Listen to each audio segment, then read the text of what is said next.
Hi there, Dr. Kerry Yerkew here. Today I'm talking about stretches for the neck and the shoulder area.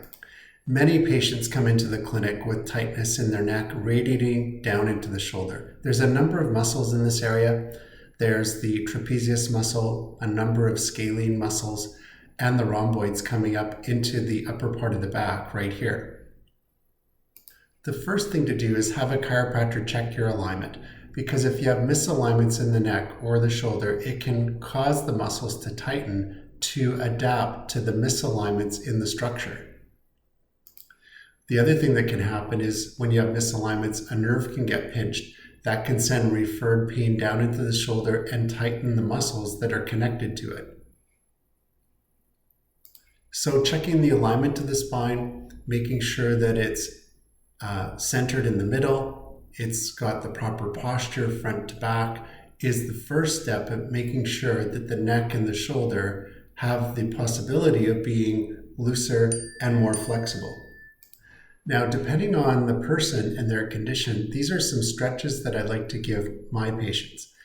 Simple ones like the side bend, tipping the ear to the shoulder, holding that for 3 to 5 seconds, and repeating this 8 to 10 times is a very good exercise to do. I like to do it on the side that's stiff only to get more flexibility, so it'll depend on where your misalignments are and where the stiffness is.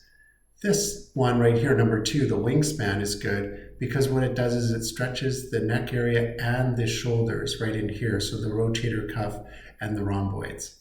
Neck rotation is good. A lot of rotation in the neck happens in the upper part of the neck, C1, C2. So doing neck rotations can really help with stiffness in the upper part of the neck, closer to the skull area. Shoulder shrugs are good for the trapezius muscles, shrugging the shoulder and then letting it go back down, shrugging again, holding for 2 to 3 seconds, and going back down. If you feel any sharp pain or discomfort, then it's a good idea to stop that and discuss that with your health professional.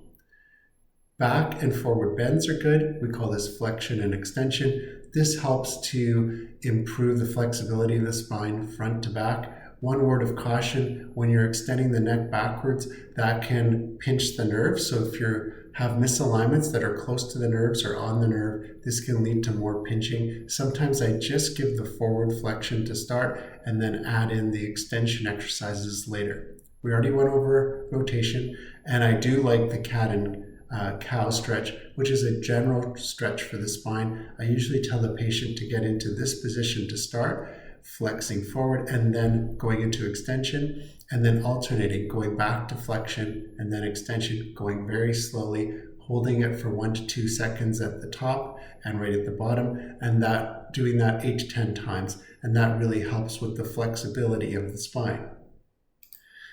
The other exercises I like are shoulder stretches, and ones that are a little bit more complicated are the crescent lunge on the knee with cactus arms. This just opens up the front part of the shoulders, helps with the flexibility of the shoulder and the neck going into extension.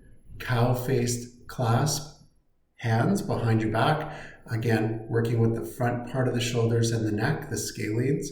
The lunge with the arm extended up works with rotation, especially in the upper part of the spine and the neck, especially if you can twist your head up, look at the ceiling. This is a more complex movement, but it's very good to improve the flexibility. Standing forward bend with the shoulder opener, just to open up both shoulders right here with the arms going backwards, and then the cow-faced forward bend right here with the arms behind your back really helps with the upper part of the back and the rhomboids.